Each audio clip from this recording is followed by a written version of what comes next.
When I was a kid, the disaster we worried about most was a nuclear war. That's why we had a barrel like this down in our basement filled with cans of food and water. When the nuclear attack came, we were supposed to go downstairs, hunker down, and eat out of that barrel. Today, the greatest risk of global catastrophe doesn't look like this. Instead, it looks like this. If anything kills over 10 million people in the next few decades, it's most likely to be a highly infectious virus rather than a war. Not missiles, but microbes. Now, part of the reason for this is that we have invested a huge amount in nuclear deterrence. But we've actually invested very little in a system to stop an epidemic. We're not ready for the next epidemic. Let's look at Ebola. I'm sure all of you read about it in the newspaper. Lots of tough challenges. I followed it carefully through the case analysis tools we use to track polio eradication. And as you look at what went on, the problem wasn't that there was a system that didn't work well enough. The problem was that we didn't have a system at all. In fact, there are some pretty obvious key missing pieces. We didn't have a group of epidemiologists ready to go who would have gone, seen what the disease was, see how far it had spread. The case reports came in on paper. It was very delayed before they were put online, and they were extremely inaccurate. We didn't have a medical team ready to go. We didn't have a way of preparing people. Now, Médecins Sans Frontières did a great job orchestrating volunteers, but even so, we were far slower than we should have been getting the thousands of workers into these countries. And a large epidemic would require us to have hundreds of thousands of workers.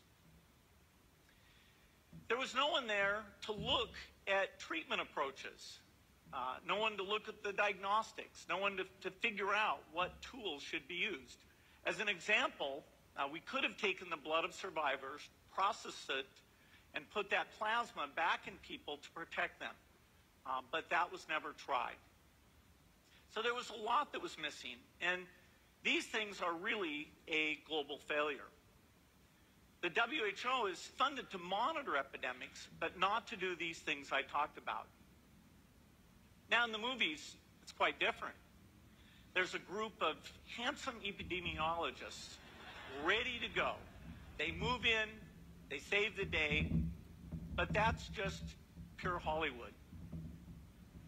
The failure to prepare could allow the next epidemic to be dramatically more devastating than Ebola. Let's look at the progression of Ebola over this year.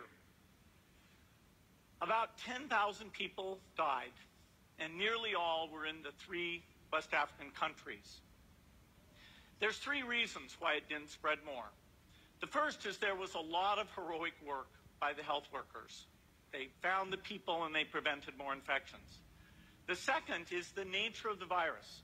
Ebola does not spread through the air. And by the time you're contagious, most people are so sick that they're bedridden. Third, it didn't get into many urban areas, and that was just luck. If it gotten into a lot more urban areas, the case numbers would have been much larger. So next time we might not be so lucky. You can have a virus where people feel well enough while they're infectious that they get on a plane or they go to a market. The source of the virus could be a natural epidemic like Ebola, or it could be bioterrorism. And so there are things that would literally make things 1,000 times worse. In fact, let's look at a model of a virus spread through the air like the Spanish flu back in 1918. So here's what would happen. It would spread throughout the world very, very quickly. And you can see there's over 30 million people die from that epidemic. So this is a serious problem. We should be concerned. But in fact, we can build a really good response system. We have the benefits of all the science and technology that we talk about here. We've got cell phones to get information from the public and get information out to them. We have satellite maps where we can see where people are and where they're moving. We have advances in biology that should dramatically change the turnaround time to look at a pathogen and be able to make drugs and vaccines that fit for that pathogen. So we can have tools, but those tools need to be put into an overall global health system, and we need preparedness. The best lessons, I think, on how to get prepared are, again, what we do for war. For soldiers, we have full-time waiting to go. We have reserves that can scale us up to large numbers. NATO has a mobile unit that can deploy very rapidly. NATO does a lot of war games to check, are people well-trained? Do they understand about fuel and logistics and the same radio frequencies? So they are absolutely ready to go. So those are the kinds of things we need to deal with an epidemic. What are the key pieces? First is we need strong health systems in poor countries. That's where mothers can give birth safely, kids can get all their vaccines, but also where we'll see the outbreak very early on. We need a medical reserve corps, lots of people who've got the training and background who are ready to go with the expertise. And then we need to pair those medical people with the military, taking advantage of the military's ability to move fast, do logistics, and secure areas. We need to do simulations, germ games, not war games, so that we see where the holes are. The last time a germ game was done in the United States was back in 2001, and it didn't go so well. So far, the score is germs 1, people 0. Finally, we need lots of advanced R&D in areas of vaccines and diagnostics. There are some big breakthroughs, like adeno-associated virus, that could work very, very quickly. Now, I don't have an exact budget for what this would cost, but I'm quite sure it's very modest compared to the potential harm.